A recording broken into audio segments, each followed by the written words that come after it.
there's the big promise. They say they will make America great again. Well, in my mind, that statement begs an obvious question.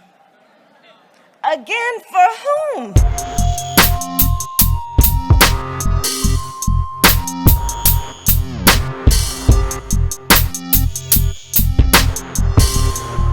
After Sunday, we can talk about Brady's position vis-a-vis Trump. Robert Kraft is in a very different position. Yes, you could say he doesn't want to cause a distraction to his team, et cetera.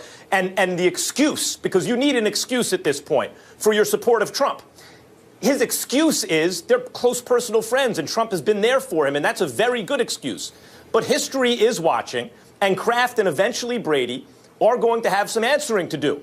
When the President of the United States is lying or either doesn't understand the information, and I don't know which is worse, when the executive branch may be publicly defying a federal court order, which is ignoring a check on power, when the position vis-a-vis Russia lines up exactly with the Kremlin's and there could be business conflicts, these are things that have, in my lifetime, in my memory, have never happened before. This is not usual. There's no equivalency with other administrations we've seen. And it is a critical point in American history. And to pretend it's not, to pretend history is not watching is not true. It is. And people like Robert Kraft do have to answer now. And he has. And he, I think, gave the best possible answer. I still don't think it's good enough. And Brady, who's an athlete about to play in the Super Bowl, does not at this moment. So, no, Brady is at this moment not being let off the hook. You want it, Stephen A?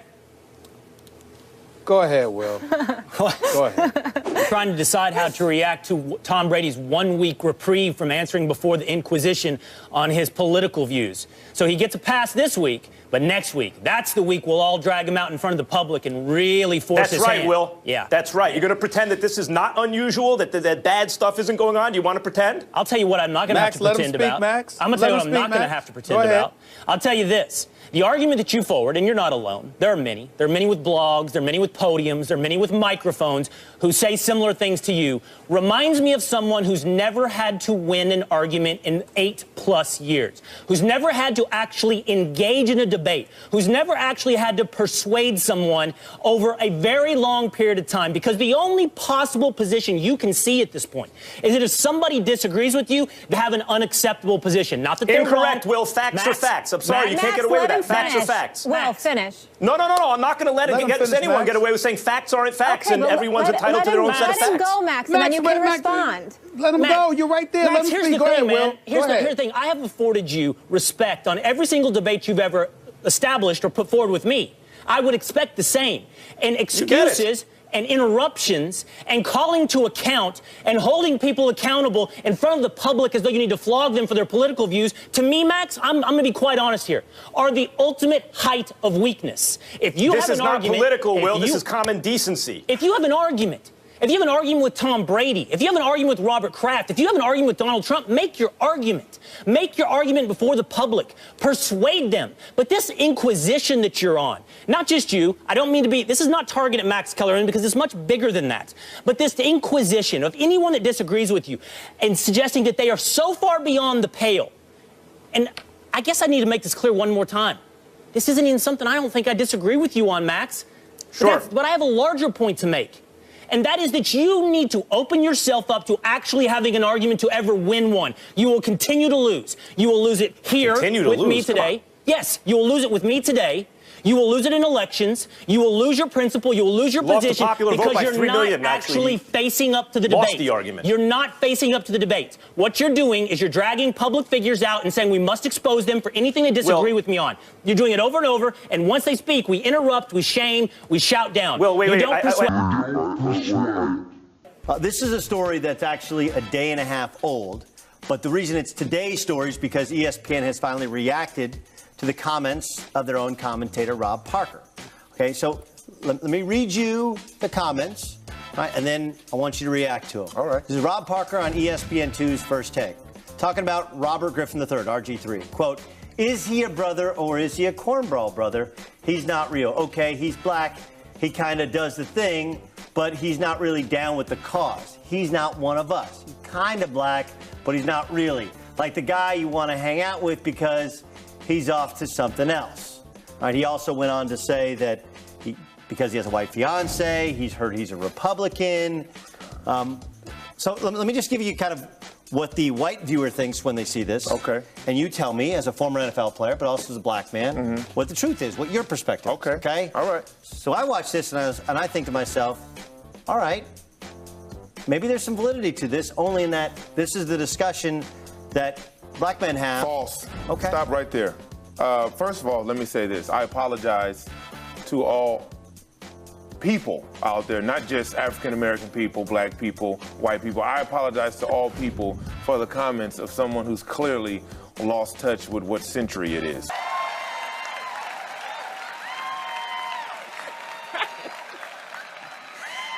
Can someone tell me exactly which part of the past they want to bring back? Because that's exactly what they're talking about. They want to go back. They want to go back on civil rights and voting rights. They promise they'll reverse the Prop 8 ruling by ignoring the Supreme Court and violating the separation of powers. They promise to deny entry into our country for women and children solely based on the God they worship. They promise to go back on the rights of workers to organize for their families and their futures. Now is the time to stand with our teachers who are under attack at the Supreme Court, because we are not going back on collective bargaining. They want to go back to allowing coal companies and big oil and big businesses to poison our water and our land.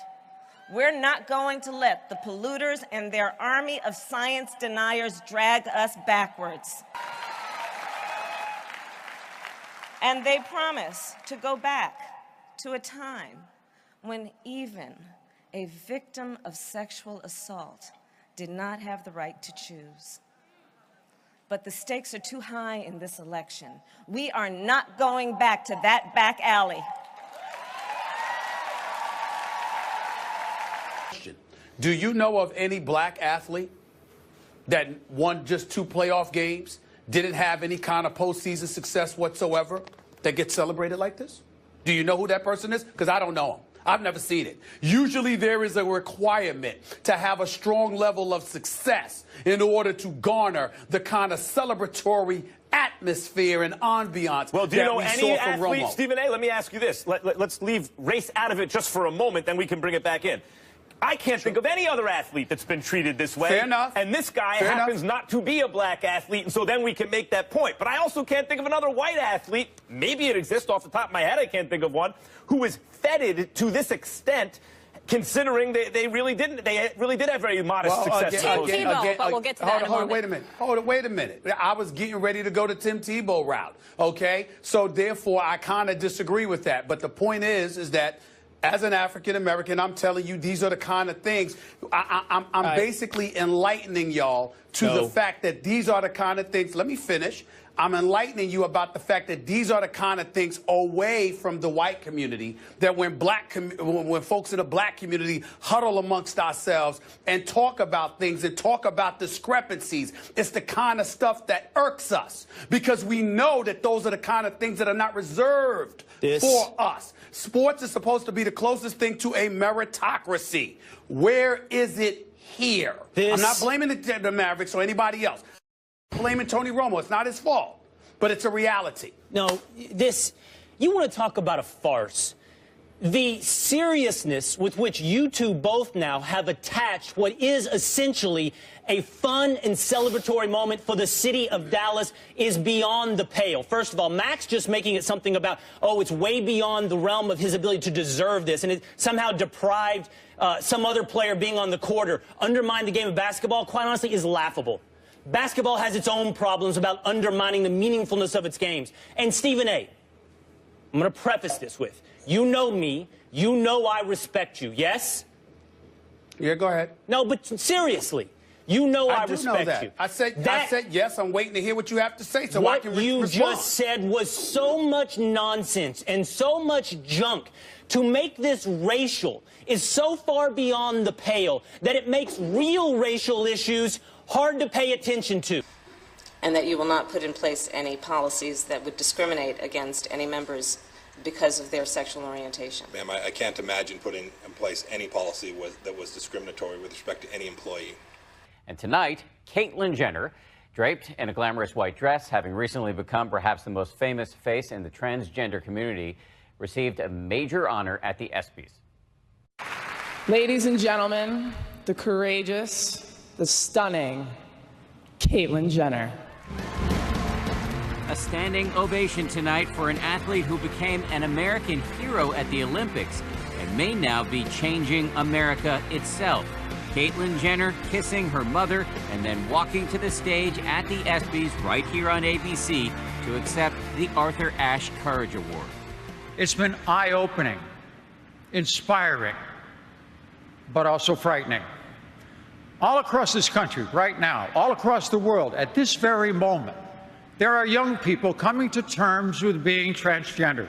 With help from Angelina Jolie's stylist, Jenner sparkled in a stunning Versace dress, a stark contrast to Bruce Jenner, the athlete we've known for decades. The chiseled sportsman with the all-American good looks, setting a world record in the grueling decathlon in the 1976 Olympics. 10 events over 2 days, pushing the limits of human strength, speed, and endurance. The former Olympic champ, once regarded as the world's greatest athlete, now championing something greater. Many of you may be wondering what's going on politically in California, and how can we make it stop? Well, good news. In electing Kamala Harris to replace Barbara Boxer as our U.S. Senator, we have raised the intelligence of our representation 100-fold, so that our senator is now an idiot, instead of a walking turnip sculpted into a shape vaguely reminiscent of Barbara Boxer, and named Barbara Boxer. Senator Harris's inspiring stupidity was on display last week when she questioned Mike Pompeo. Pompeo is Donald Trump's appointment to head the Central Intelligence Agency, and Senator Harris grilled Pompeo on all the important things a CIA director has to know. When, quote, CIA analysts look for deeper causes of rising instability in the world, one of the causes those CIA analysts see as is the impact of climate change. Do you have any reason to doubt the assessment of these CIA analysts? Senator Harris, I haven't had a chance to read those materials with respect to climate change. I do know the agency's role there. Its role is to collect foreign intelligence. Now, before you think Harris is being completely irrational, let me point out that she clarified her climate change remarks by saying that oleaginous winter chickens walk on the smoke-filled iron of Mandalay. And okay, that doesn't make much sense either, but it's a little bit more reasonable than asking a prospective CIA director about the weather. Senator Harris went on to raise another urgent CIA issue, gay marriage. Harris asked Pompeo if his opposition to gay marriage meant he'd be unwilling to hire gay people. And tonight, Pat, he posted on his blog, we'll have that for you in just a second, but ESPN took swift action in this case. They said Schilling's actions were unacceptable, and they showed him the door. This is the crass meme that cost retired baseball star Curt Schilling his job at ESPN after he shared it on his Facebook page. It reads, "Let him into the restroom with your daughter, or else you're a narrow-minded, judgmental, unloving, racist bigot who needs to die." That image was grotesque. Outsports.com co-founder Sid Ziegler broke the story on Schilling's shared post. If Curt Schilling had responded to the criticism with contrition and apology and a desire to learn more, maybe he wouldn't be without a job right now. Which is very important, because if there are no gay people in the CIA, who's going to seduce information out of those louche, olive-skinned young men wearing white suits and smoking perfumed cigarettes in the Casbah? Now, I do have to admit that these exchanges made me wonder if Pompeo was ready for the CIA job. After all, our top spy should be able to keep his composure even when irrational people like Kamala Harris are gibbering nonsense in his face about irrelevant issues. Personally, I want a top spy who can look at a blithering dunderhead like Senator Harris and coolly light the fuse of a bomb with his cigarette before driving away in his Aston Martin DB10 Spectre, preferably with a shapely blonde double agent with a 36 bra size as opposed to a 36 IQ.